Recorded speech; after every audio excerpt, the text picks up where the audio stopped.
Welcome to another episode of the Wholesale Elite Podcast. Guys, my name's Isham and I am here with my handsome co-host, Mr. Tanner Santucci. And we've got a phenomenal guest today. This is a gentleman who I've actually just fairly recently been introduced to, but Tanner has a great working relationship. So Tanner, I'm going to pass it over to you for the intro. Yeah, so we have our good friend here, Reda. He's newer to the wholesaling. Just did his first deal essentially last month. So it's going to be nice to kind of pick his brain and see how his mindset and how he thinks and what it took for him to get transitioned from getting his first deal to now. Let's see how he can get a second deal and what it's going to take for him mentally and compare. So 100%. With that being said, Reda, why don't you tell us a little bit about yourself and how you got into wholesaling and real estate in general? Well, number one, thank you guys for having me on the show. Really appreciate it. It truly is a pleasure. Absolutely. But so I was about 16 years old, just on TikTok scrolling, and I kind of ran across Kong, if you know what that is, let's go get this money. Yeah. Kind of ran across his videos, and he's like, wholesaling real estate, you can make so much money from this stuff. I'm like, what is this stuff? So I kind of go look it up, run across Jerry Norton's videos, actually. Start kind of watching, consuming his content. And it took me like a year to actually start taking action. So then I'm just kind of in that stage where I'm just kind of watching. I'm like the spectator. I'm like on the outside. So I'm just kind of watching, but I'm not really taking action because I'm scared. So then one day I'm in school, second hour, I believe it's geography or something like that, senior year. And I'm just like, I got to do something about it. I got to make this first call. Like, I'm going to stay in the stage. I'm not going to make any progress. I need to make this first call. So then I get home. I'm like kind of stuttering and just scared for 20 minutes to kind of click that call button, like shaking. I finally hit call and I'm just kind of like talking a little bit, but then I'm like stuttering a lot. And I remember my first few phone calls, I call up the seller and I'm like, don't know what to say, hang up right away. Oh. And then just kind of like the fast hang up, like you call, do your little introduction, then hang up pretty quick. But then I remember this one day, I stayed home from school and I actually had a full conversation with an agent without leaving, without anything. And I'm just like, dude, I did it. Like I made my first call. And then my confidence just spiked up over there. And I'm just like, you know what? Let me keep doing this. So then with school going on, it was kind of hard to manage. Second trimester, I didn't have a third hour. So what I would actually do, I'd bring my whole computer and my setup, go into a pod area, just like a private room. And I'd try to make as many phone calls as possible just in that hour during school. And that's kind of how I got started and how I kind of got better, learning this business. And then right when I got home after school, I would go make a few more calls, but I wasn't as consistent. And I was kind of still getting the hang of the real estate thing. So let me get this right. You were making phone calls while in school, in high school? Yep. In a pod? Yep. Who are you calling? Are you calling for sale by owners or who are you calling? So at first it was like for sale by owners and real estate agents as well. So I was kind of calling both. No one specifically, whatever, kind of deal I could find, like the numbers and everything worked out. But started calling real estate agents, some sellers, but then kind of just moved on to on market with agents from there. So what? Come on, man. Yeah, come on, man. Dude, hang on. Okay, so you said you're a student. How old are you? What's your story? I was 17. Whoa, this is high school. And so what I did, since, you have to be 18 to actually sign a purchase and sales agreement, I talked to my friend. I'm like, hey, if I run across anything and if I get anything locked up, can you sign for me? And I'll just give you like a little fee, just for kind of signing, but I'll do all the work. Just kind of sign, for my. So you're out thinking. I know most 17-year-olds because at 17 I would have never thought of to jump into real estate. So this was all into my mind. Like, I've always just loved that luxury lifestyle, financial freedom, learned a lot about it. And after COVID, with COVID and everything happened, everything just hit me. Just like, this is all like, I don't want to get a job and do this for the rest of my life. Like I truly want to do real estate and have this freedom. So Reda, let me ask, there's a lot of podcasts out there that will break down all the how-tos, Yeah. and I'm sure there's, other stories out there of high schoolers getting started. And I know Mhm. one myself, a dude named Andy Wrong is crushing it, but I don't know I think he's still in high school. But anyways, I don't want to go too much into the how-tos and whatnot. I'm obviously blown away that you were 17 when you first got started, but I want to dig more into your mindset, brother, because most 17-year-olds aren't that resourceful. Maybe there's some hustlers out there, but Yeah. usually the second you run into an obstacle, you usually kind of, shut down, especially one, of the size of real estate. So Yeah. let, let, let's rewind back a little bit. What's your family life like? What's your upbringing? Do you have parents who are entrepreneurs? How did you learn to be this resourceful at such a young age? So I actually don't. I come from a, pretty poor background actually. And, that's honestly taught the most lessons in life is that, you're stuck in this situation and you have to be the one to make the change. Everything is on you. You have to be the one to change your life and your family's life forever. Mm. So that kind of hit me at a young age. And I'm just like, I have to do this. Like, I can't stop. Like that, the times where I just want to sleep, or I just want, what, I don't even want to make these calls today. I'm like, no, I can't. Like, I can't do that to myself. Like everyone, they're waiting for me. Like I need to make a change in this family and for myself. So that kind of hit me at a young age. That's why I just kind of started committing to real estate. I love that. I love that. What do you think separates you from, other kids your age? Because I'm sure you're around, friends and whatever, but what Yeah. other than just your upbringing and, wanting to be the difference in your family, I mean, what pushed real estate? Because like you said, real estate, you get a lot of no's. You get a lot mentally, you get beat down, especially when Yeah. you're cold calling and you're talking to agents and you're learning and all this in between. So what do you think separates you from not only just, other kids your age or other teenagers your age, but from other real estate investors in general? I mean, there's got to be something about you that keeps pushing you. I'm not sure. I've always just had that in me to become stronger and better, like every single day. Like, I go to the gym. I'm very consistent with that. So honestly, the gym and that discipline, I implemented that into real estate and I kind of use it the same way and just overall in life. Just like, like you have to be the best. And, I don't have a lot of friends that kind of have the mindset I do. So I've kind of just been, independent with myself, just kind of, holding on, just kind of keeping that strong mindset throughout. What Yeah, did you do prior to real estate? Prior to real estate, I didn't really, all I had was just the gym. I didn't really, know what I was doing. I was kind of looking into drop shipping because I saw that around TikTok a lot. But I'm just like, this thing's, it's kind of dated. Like, why is someone going to choose my website out of all these other websites, more professional websites? And then you have that big competitor, Amazon, that it's up there. Like, why is someone going to choose me over Amazon? So I'm right. just like, drop shipping, it's kind of dead. Let me look for other things. And then I ran across real estate and I'm like, I want to do this with my life. This is something I want to do. I want to commit fully to this. So you said you found wholesaling through TikTok, right? Correct. From Khan. So Yep. I guess like you said, you were kind of dabbling. You already sound like most entrepreneurs, because most entrepreneurs they're trying to figure out ways to make money without working for someone else. So drop Yep. shipping is a real common one between all entrepreneurs. At some point, Yep. we've all tried to sell stuff online or flip stuff, blah blah blah blah blah. But Yeah. I mean, literally, why? Like, what was it?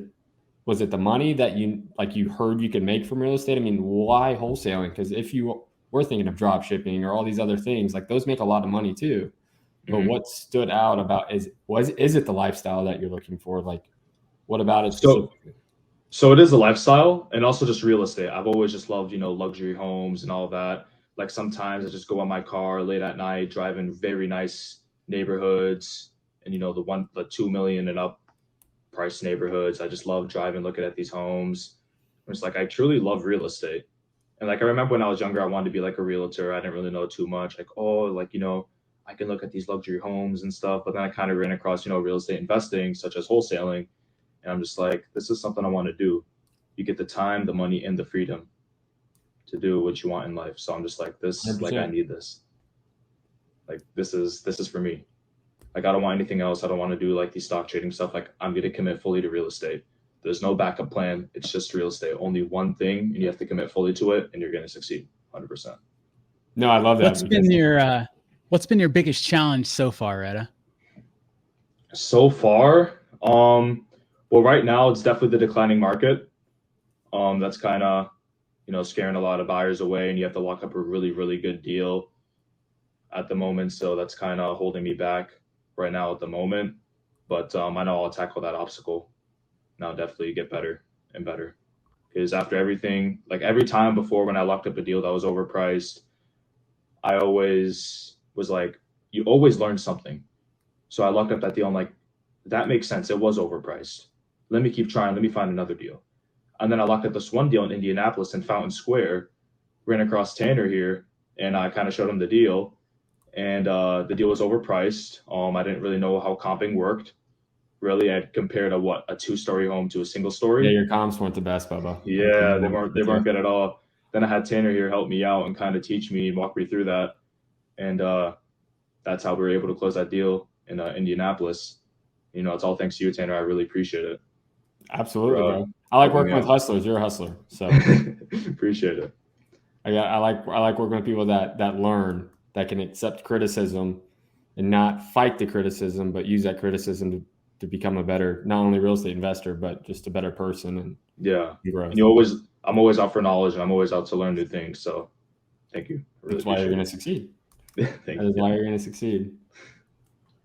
Yeah. So it's funny. So you get a lot of, like we were saying earlier, you get a lot of FUs and no's, and I know you're a little bit newer to the off market. What's been something that stood out to you between, calling agents and calling just direct to seller? What's that like mentally for you? So it's definitely a difference, kind of knowing what to say, because sellers are a lot different than agents. Sellers are more emotional than agents because it's their property that they're selling. So I kind of ran across from that. And sometimes when you throw out an offer, the seller gets offended and just hangs up on you. Just like, I'm not even gonna, deal with that. So I've kind of ran across that, and also knowing what to say. There's different things to say to sellers and to say to agents. So, just kind of working off market at the moment, I'm kind of learning and getting better at kind of dealing with, direct to seller than with real estate agents at the moment. How long did it take you after you got started? So I know you said a year, right, for your first deal, but was that a year of just calling and hitting the phones, or was it a year of learning? Or it was about 8 months. So when I started calling and actually taking action in the business, it took about 8 months. I've locked up about 4 properties under contract prior to that, but they were all overpriced, not deals. Now that I look back at it, I'm just like, why did I even lock that up in the first place? Like what was I doing? Like, I don't get it. But yeah, it's definitely a learning experience, but it was about 8 months until I got that first deal. So let's do this real quick then. So if you had your 8 months, like Isham just asked, but what roadblocks did you have that kept you in that analysis paralysis stage, right? Like, was it the fear of getting the no's? Was it the fear of messing up? Like what? The fear of messing up, the fear of talking to a real estate agent and not knowing what to say, and that they're going to come after me. You don't even know what you're talking about. Like I was always scared of that kind of like rejection, or, oh my God, like they're going to think I'm an idiot. They're going to think I'm like a little kid. I don't know what I'm saying. So that always kind of scared me away from, picking up the phone. That's why I'd be shaking, pressing that call button. But yeah, that was definitely the biggest obstacle. And once I tackled that, it's helped me so much mentally with my confidence and everything. Overall. So let me follow up then. What do you think, I guess, if you were 8 months ago, knowing that how the conversations are, right? Like now that you know that not all agents are smarter than you in terms of real estate, right? Yeah. Some are, they're just not, it's part-time for them. Oh, that's the way to say it. So going back from that 8 months, knowing that you had that fear, what's something you would tell yourself if you could to kind of speed up that process, right? Rather than waiting 8 months, maybe shorten that to 4 months. How would you get over that fear ahead of time, or even give advice to someone newer for that mental roadblock that everyone, has? Because at some point, everyone comes across that. Well, number one, the reason why people kind of stop and don't really pick up the phone and take that action is because fear and overthinking. When you overthink about something, it's going to hold you back so much from everything, because you're going to be like, okay, what about if I'm wrong? Once I started just clicking that call button, it's like, oh, well, I can't hang up now. It's too late. Then that just kind of gets you out of your comfort zone. It kind of just gets you to be like, you know what? Now I have to talk to him. Think about it like life or death. I kind of think about it like that. So don't overthink it. Click that call button, pick up the phone, and start calling. Because even if you start getting that rejection now or that fear now, it's going to be better later. It's all about consistency. When you first start off at the gym, you're kind of learning form, you're kind of learning stuff. You're not going to be the best, but then once you start getting in that consistency, it's going to start getting easier and easier, because then you're going to start getting better and better. Yeah, as a recovering overthinker myself, I can definitely concur with everything you said, and it's funny because we, there's a lot of people that fancy themselves as overthinkers, right? Yep. And in reality, it's just a bit of a lack of confidence mixed with anxiety. 100%, It's 100%. what are these people going to think of me? And if there's anyone listening or watching and they have, they say, yes, Isham, that's me. I know exactly what you're talking about. Like that's me right now. I'm terrified of making that call, or I feel like I need to research, watch every video on agent outreach, and whatnot. What's your advice, other than just do it? Because the simplistic approach works for sure. But do you have other insight or other, advice for that person that is kind of, stuck in that, paralysis by analysis mode? Yeah.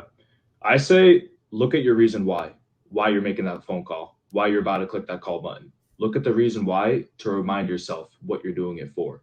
So for example, sometimes I'd even look at I love cars, nice homes. I'd be like, I'm going to do this for a reason. Remember your reason why. So it pushes you to kind of get out of your comfort zone. So you start gaining that confidence, and you start, you're just like, what? I don't even care anymore. I'm going to hit that call button. And it kind of prevents you from overthinking, because you have so much like energy at the moment. Like, okay, oh my God, I just saw that nice car. Let me pick up the phone. Let me hit that call button. And that's going to kind of, get that overthinking out of your mind, because you're just thinking about that nice car, that nice lifestyle. And that kind of got the overthinking out of your mind. Absolutely. So, Absolutely. 100% remember your reason why. For my example, when I got my first deal fairly quickly once I started calling, but I watched a ton of videos and podcasts before I started calling, because I knew my personality type. I had to have a basic understanding, and I want people to know that, look, it's okay if you feel like you need to learn some stuff before you get started. Me personally, I would almost recommend that if that's your approach. Just be careful that you don't let it stop you. Okay, I feel confident enough to pick up the phone, but what if they ask me this one question? Now you're overthinking. Now you've crossed from preparation to overthinking. So be careful, because it's a really thin line. Yeah.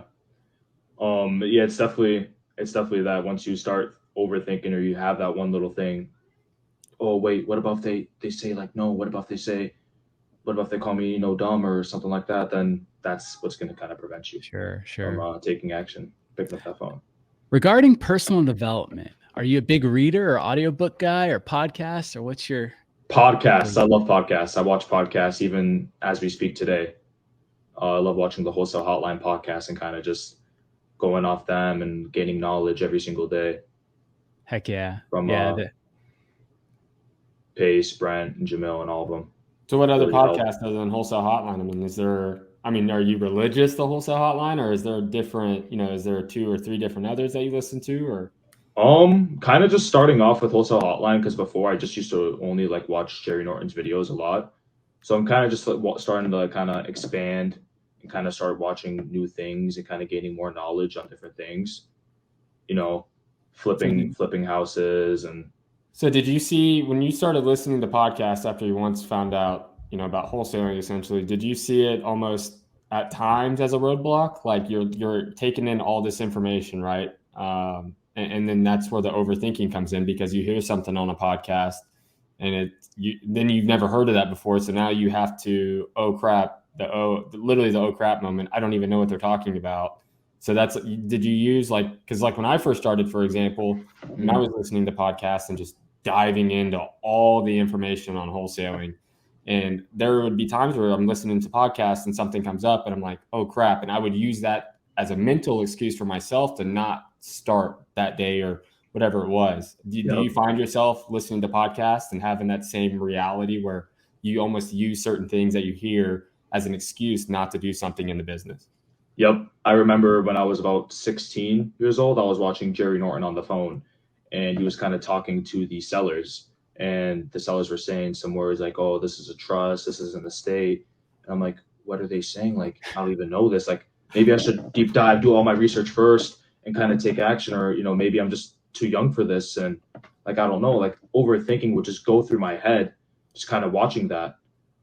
I always just have those moments of just kind of like stress, like, like, is this worth it? Should I start? And that's, 100%. That's where the overthinking comes in. What's funny about that is I remember, probably last month you had called me on a deal and you're like, oh, it's in an estate. What do I do? And I was like, do you remember what I told you to do? I said, just go call the title company. Exactly. Yeah, that's what I did. The solution that people overthink though, right? Like that's a situation where you locked up a deal. You didn't know that it was even in the estate till after you put it on a contract. And so instead of like full on panic mode, I literally I remember you calling me. I was like, Reda, just call the title company. Because if you have any questions, they're not like, that was my biggest fear. That was honestly, title companies were my biggest fear starting. It wasn't agents. It wasn't getting told no. It was, I don't want to call a title company and sound like a complete doofus and ask them a dumb question. But the reality is, just like anything in this business that people will soon to realize if they haven't already, is that, dude, you can tell the title company straight up, this is my first deal ever. I don't know what I'm doing, but guess what? They're going to be more than willing to help you. Oh, 100%. That's one of those mental roadblocks that not only held me up, I know it holds a lot of other people up, because title companies are big and bad and scary, and they've got to close the deal and they've got to do all this other stuff. But again, just like with you in the estate, that's one phone call you can make to figure out exactly what's going on, rather than just Googling, reading a whole bunch of paragraphs on what an estate is and reading thousands of definitions of everyone's opinions. It takes 100%. One phone call and taking action, like you said. So yeah, even with real estate agents too, like Jerry Norton said, don't be scared. If you don't know what something is, ask about it. So if they say something, about a certain kind of sale, or like, for example, the property has liens on it, don't be scared to ask, like, what do you mean by that? Or, what are liens? Like, what do they owe? How much do they owe? Like, don't expect to just know that. Like, don't be afraid. Ask questions. Ask the agent questions. They're not just going to be like, oh, you don't know what you're doing, hang up the phone. No. I guess that's what goes through people's minds. Like, okay, let me learn everything first, and then I'll start taking action. Let me know all the real estate definitions. Let me know everything about it, and then I'll start taking action. And I had that same mindset kind of going into this business, but then you'll gain knowledge watching podcasts, watching YouTube videos, all that, but you will not, it's different. It's not the same than just taking action. Taking action and watching stuff is two completely different things. You're going to learn way more if you just hop in the game and take action. So let me ask you this then, Reda. Again, knowing everything you know now, what's the bare minimum you think, knowledge-wise and mentally, someone needs to start, right? Does that make sense? Like, do you just need to know the definition of what a property is and an agent, and you feel comfortable like telling someone that they can start this business? Or what's the bare minimum, not only mentally, but knowledge-wise, that you would tell someone that is ready to start without them having analysis paralysis, if that makes sense? Okay. Yeah, 100%. I'd say, watch How to Wholesale Real Estate. Watch the basics. Watch, the process, how it works. Get the understanding of that. Maybe watch a few, calls here and there, how that would go, and just pick up the phone. Or not even watch the calls, just kind of pick up the phone and just kind of take that action. Yeah, and I guess I guess my question was, and your answer is obviously 100% right. You're never wrong, essentially. It's your answer, right? But I kind of wanted to go a little more in depth about that, right? Like, rather than just watching a video and essentially, they say put a property under contract, sell the contract, go to a buyer, blah, blah, blah. But just beginning, before you make your first phone call, what do you need to tell yourself just starting out? Or I guess, what would you tell someone else? Like, do they just need to know the definition of a house? Like, again, looking back, where would you feel comfortable starting? Because like me, I learned so much. I overlearned.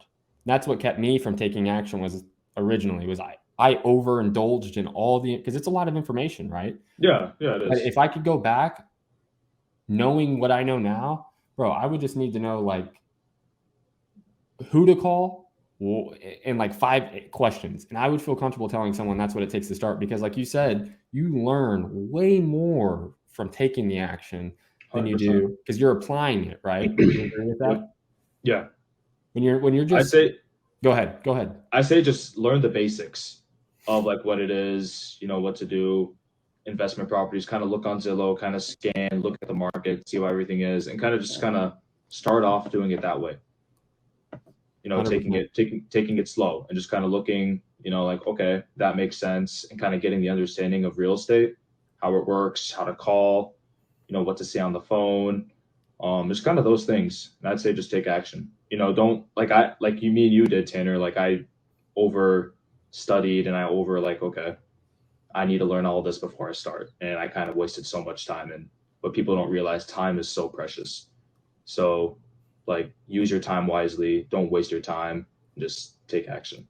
So do you, would you recommend someone who is getting started to go out kind of on their own, watch some videos and make some phone calls? Or do you think it's a great idea for, folks to squat up and maybe look for other people that are in the area, close to them that they can meet up with, or maybe someone who's interested in something that they're, in a like market or something? Or do you recommend that approach as well? Or would you say, no, it's best to kind of learn on your own? Or I say network with people. That's the best way you're going to learn. And I've learned so much working with Tanner. He's taught me comping and all of that. I say when you go to just someone that knows what they're doing, they're going to help you so much, and you're going to be ahead of the game so much better than other people that are trying to hop in, by themselves.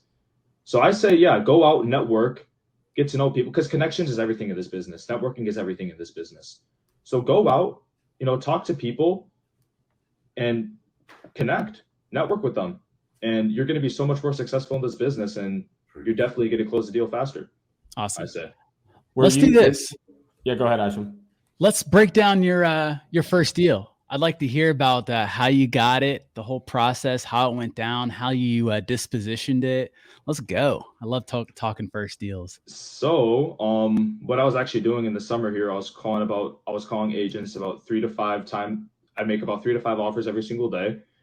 And here's the thing: when you're making so many offers, you forget the properties you even offer on. So I'm just one day sitting in my room, kind of just looking at properties and stuff, and then I get a call from a buyer's agent. He's like, "Hey, Reda." I'm like, "Hey, how's it going?" He's like, "Good." So, that deal that you offered up on, turns out that the, original people that kind of took they want the property. So I kind of lost because they were paying 116 and my offer is 110, and I had to stay firm at my offer. So they paid more, and they're like, okay, they want to put this other offer. I'm like, okay. And then he called me back. He's like, turns out they never delivered their earnest money, and they just no show, ghosted them. So then he's like, it's back on the market. They're considering your offer. They were thinking, they countered back at you if you can do 113, cover all back taxes with closing costs. And I'm like, nah, I have to stay at 110. I have to stay. Hey, Reda, real quick, not to interrupt. Where was this deal? What market are you in? Indianapolis. Okay. Indianapolis. So then, they said 113, cover all back taxes and cover closing costs, and they'll accept it. But I'm like, I know I need to stay at 110. I'll cover closing costs and back taxes. He's like, okay, I'll make this thing happen. And he called me back, and okay, got the property under contract, and then started working with Tanner here, trying to find the the buyer for this deal.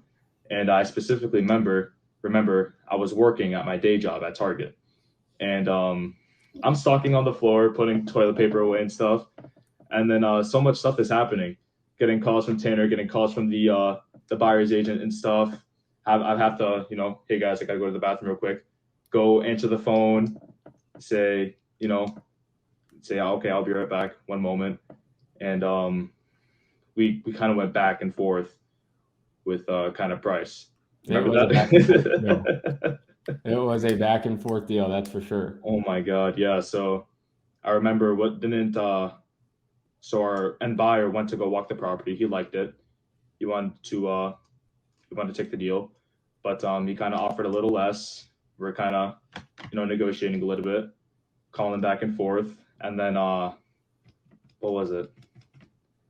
Shoot. Well, the cool thing about, my opinion, the coolest thing about this story and this deal is not only was it Reda's first deal, and I was able to be a part of that, which I'm grateful for, but the coolest part was that me and Reda were so, and this is a lesson for everyone. We were not only was Reda's communication with the buyer's agent and the listing agent, because for whatever reason, Reda, correct, the listing agent didn't want to double dip, right? Am I right on that? Oh no. Oh yeah. So at first, I went to the listing agent and I tried to double dip with her, and she said, no, are you going to sign the contract? Are you a wholesaler and stuff? And I said, I have many different exit strategies when performing on deals. Kind of gave her that, and she's like, what, I can refer you to. I'm like, can you refer me to an agent in your brokerage? It's like, yeah, that works. So then she gets a little fee it's called designated agency. So she gets a referral fee for referring me to a buyer's agent in her brokerage. And she didn't want to double dip with me because, conflict of interest, and also, are you going to sign it? Are you a wholesaler? Right. Kind of like that. Yeah, like I said, not only was it your first deal, which is what makes it great, but the actual buyer, and the point I want to get across real quick is that, again, Reda's communication with not only the listing agent, but the buyer's agent, not only he was great communication with myself, but that allowed for all parties, including sellers, both agents, the buyer, to feel very connected on the deal. Like, because we had this thing moved, Reda put it under contract, and I believe 2 days later we had it assigned. Yep, 2 days. It was 2 days later. So it was a real quick, quick moving deal. But the buyer, even, I remember he offered us, I think, I forgot what it was, but it was like $135,000. I think that's what it was, or whatever it ended up being. But because our communication was so well, and the buyer literally gave us an extra $500 at closing. His initial offer was lower, and then we kind of like hardballed him. But my point is how many other buyers would anyone come across that's going to actually give you more money than you already committed for?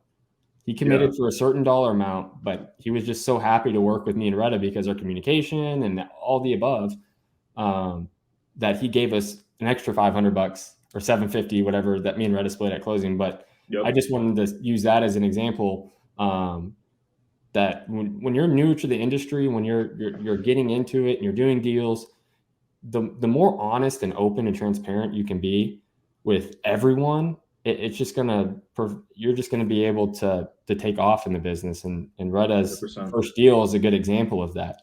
Because I'll be honest, Reda, also, that's the only deal I've had a buyer commit to a number and then turn around and say, I'll actually give you guys more because you guys were so cool to work with. So, really? And that's awesome. That's a big testament to you, because you're the one that ultimately communicated and held the whole thing together, because it sounds like it was a simple deal, but it really wasn't. I remember me and Reda were on the phone like one day. Me and Reda literally probably had like 40 phone calls, because Reda would call the agent, listing agent would call Reda, and they had to communicate because the sellers were like bitching excuse my language, complaining about taxes. You could say bitching. We are an explicit podcast, my friend. Explicit. Okay. So, but anyways, it was cool. So, I was at my day job, just kind of going back to the bathroom, going back and forth. Like, I don't even care if I lose this job. I'm making this deal work no matter what. 100% commitment in your deal. And I'm like, it's going to happen. And look, it did happen. It's all about that mindset. So 100%. So I guess moving forward now, Reda, you're trying to work on getting your second deal. What roadblocks again, or what do you think mentally that has been an issue, or maybe kind of slowed you down, or if anything, and in terms of getting your second deal? So definitely the declining market. As the market is shifting, it's definitely harder to get a really good deal. You know, on market listings have been listed for way longer now. Properties aren't selling, so it's harder to get that good deal. And also timing. Timing is really crucial in this business. And I want to, make way more time in my day so I can just focus more on this business so I can close more deals. Because the more effort and the more effort and energy you put inside this business, the more results you're going to get. So I feel like time blocking is crucial to kind of scaling and kind of start getting that momentum to start getting that consistency of getting more deals. It's all about time. Time is everything in this business because you do not, when you think about it, like after getting in this business, you do not have much time at all during the day.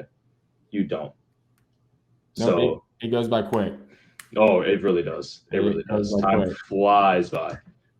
Sometimes I'm working for 5 hours. I'm like, I thought I just started working. Like it felt like an hour. So it's definitely time and just the market that's getting to me. Well, you are what I would still consider obviously fairly new, in the business. So as we kind of land this plane, what are some of the what's a word of caution that you would give to wholesalers who are real estate investors who are thinking about getting started in the wholesale world? What's a word of advice that you, who's now working on your second deal, you're super sharp. I mean, you're one of the best communicators over on the phone that I've heard, especially, and to hear your age, it's so shocking. But what's one word of advice or a piece of caution or something like that for new wholesalers? I say a piece of caution is make sure the deal you're locking up is a deal because you don't want to waste the seller's time and you don't want to waste cash buyer's time on a property that's not even a deal. So don't, lock up overpriced properties, network with people that know what they're doing, JV with other wholesalers. Once you start making these connections and you start showing like, hey, is this a deal? Should I lock this up? Even if you're new and you're not like 100% sure, they'll tell you, be like, no, that's too overpriced. See if you can get it a little lower. But I say just don't lock up deals that are overpriced because it just wastes time on, you're going to build a bad bridge with the seller and, cash buyers are just going to be like, what, I don't even want to hear back from you because you just keep sending me, crappy deals. So I say just make sure your deal is a deal. Don't waste anyone's time and be fully transparent. Would you recommend this then to make sure, again, what if you're new and you don't know if it's a deal, right? You're still learning. So you would recommend even new wholesalers going out and squatting up and JVing and asking others, whether it's in a Facebook group or anything along those lines. But just like you said, you do recommend them squatting up. Is that correct? Oh, 100%, 100%. And I really wish I squatted up earlier when I first started this business. And I feel like I would have been way more successful earlier in this business if I did that. Because I feel like a lot of people, they just have this little independent mindset that, oh, I'm going to lock up this deal. I'm going to get $10,000. I don't want to split up. I don't want to work with other people because I want all this money for me. I know what I'm doing. And the truth is you don't know what you're doing. Work with people that actually know what they're doing and you'll actually, start closing more deals. And I'd rather take a relationship than money any single day. That's great, man. Like when I first got started, one of the Max Maxwell videos were what I kind of locked into in the very beginning. And I'll never forget, he said, would you rather have half of a watermelon or all of a grape? And he would always say that. And it wasn't until I got into it because, when I locked up my very first deal, had I not have squatted up, the price that I locked it up at would have been garbage. Like it wouldn't have been worth anything. But because I was like, you know what, I'm going to seek help. I'm going to see if I can, get some other people to help me out. And I did that, squatted up, and I was able to, I think my first assignment started out to be like a 20K. We had to whittle some money off of that, but that's a nice, first paycheck. But that came because I didn't want all of the grape. I was okay with having half the watermelon, which ended up being pretty nice watermelon. Exactly. And the relationship's going to bring you way much more of a return over time than just working by yourself. Because then you're going to start working with your partner and closing way more deals in the future. So the relationship is key and crucial if you want to succeed and start making more money in this business. 100%. Awesome.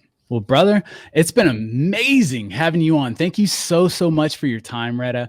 Any parting words or of advice or anything before we cut you loose? I say, guys, and everyone, just take action. Pick up the phone, take action. It will truly change your life. So true. Mentally, and just take action. Reda, lastly, what's the best way for someone to reach out to you? If someone listens to this podcast, they want to ask you for advice or help or squat up on something, social medias, what's the best way to help you? Yeah, Instagram, Facebook. That works. I believe you can just reach out to me on my Instagram at, Reda, Reda_Medrek, Medrek. Just my full name. Awesome, brother. And what markets are you again? I know you said Indianapolis. Where are you working? Indianapolis and Jacksonville at the moment. Heck yeah. All right. So all you Indy and Jacks, Freakville folks, you don't know, Freakville is what we call Jacksonville. For any of y'all they're out there in those markets and you want to squat up with a winner, definitely hit up Reda, Reda_Medrek. Reda, it's been phenomenal having you on, brother. Thank you so much for being one of the elitists. Thank you again, brother. And I hope you enjoy. We'll see you around. Thank you, guys. Appreciate it. Thanks, guys. Thank you. What up, guys? Thank you for watching or listening to another episode. And look, here's the deal. If you got value out of today's episode, we kindly ask that you subscribe and like and get this bad boy going. And look, if you're in Florida, we're in Florida. That's our marketplace, and we want to help your deals get to the finish line. So if you got any deals that need help with dispo, send us an email. We're at deals@unwindinvestments.com. You can also submit it via our property submission form online at unwindinvestments.com/deals. And guys, we want you to be the next guest on our show. So get out there and hustle and grind and let's get to work. We'll see you in the next episode. Peace.